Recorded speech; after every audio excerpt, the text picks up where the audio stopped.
Yonke lento engiyiyo namhlanje kukhona lapho isuka khona. Iqale mhlazana ubaba ehlangana nomama bezingane zesikole bangilethe emhlabeni. Iqale mhlazana ubaba engiphi igama ngesimo engazalwa ngaphansi kwaso. Uma abantu abadala bembuza ukuthi lengane oyiletha kule nhlupheko naleli khaya lingelutho elingekho izophila kanjani, wathi ubaba nami angazi kodwa ukwazi kwakho mfana ukuthi nizophila kanjani. Iqale mhlazana engikhula ngibizwa ngomlanjana umthacasana kagogo ngoba ngizacela ngingalithandi lo gama kodwa ngalemukela. Iqale mhlazana ugogo wami ephuma engena emzini abantu etetemini emhlane lima izingadi zabantu eholelwa ngotshwala nangeplate lokudla eyinhlekisa epholela.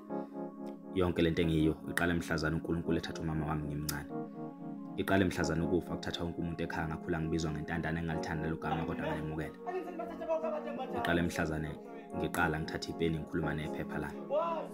Iqale mhlazana ukufa kuthatha uSiphiwe umngani wami. Iqale mhlazana bethe ekhaya kithi asisoze saba yilutho. Angikwazanga ukwamukela lokho ngasukuma ngama ngezinyawo zami ngoba ngifuna ukuba utho. Konke kuqale kwashintsha mhlazana ngidibana nomjikijelo ngubani. Sathi uhambile ngisho nomzangoda namhlanje sekungitsakavukela kubaculi. Iqale mhlazana bonke osonkondlo bengikhipha inyumbazana bethi angiyena usonkondlo kodwa ngestoryteller. Kubuye ngazi ukuthi bonke sebengama storyteller ngoba abasawufihla umqondo uma behaya baxoxa indaba eqondile njengami. Iqale ngosuku ngimangedwe stage okuqala nqa eSoweto Theatre. Emveni kwalokho kugcina kwaba insakavukela umchibulo esidwaba. Namuhla bonke abantu baphakama njalo kwasenzele enkanhle amahlathi amnyama.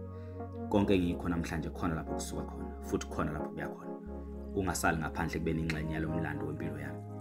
Angiyena usonkondlo kodwa ngufakazi okuphila uNkulunkulu ukuthi uyayithatha into engelutho ayenza utho. Khuluma ukuphila ngomlomo wakho unikeze ithemba ngezinzo zakho. That's a motto. Hlale kubhlungu kimi ekutheni ekuzikhandleni kwami ongaka kodwa wonke umuntu is just turning a blind eye kulomsebenzi ongaka neinfluence esengiyenzile kulomkhakha wezinkondlo kanye nasentsheni yaseSouth Africa. Miningi imiphefumulo esengiyincedile. Okunamhlanje kunemizi emile nezilonda zangaphakathi ezipholile ngembhalo yami. Angidingi ukuphakamiswa ngedwa kodwa uma ngingaba khona oyedwa ngasondela kimi anginike ithuba lokuxoxela umhlaba ngembhalo engaphakathi kimi. Ziningi izimpilo ezingashintsha baningi abantu abangalapheka nasemphefumulweni. Ngempilo yami yodwa nje baningi abantu abangabuyelwa yithemba. Kuhlale kuyisimangaliso nakimi ukuthi ngoFacebook sengikwazi ukufinyelela ezindaweni eziningi ngathinta izimpilo zabantu abaningi.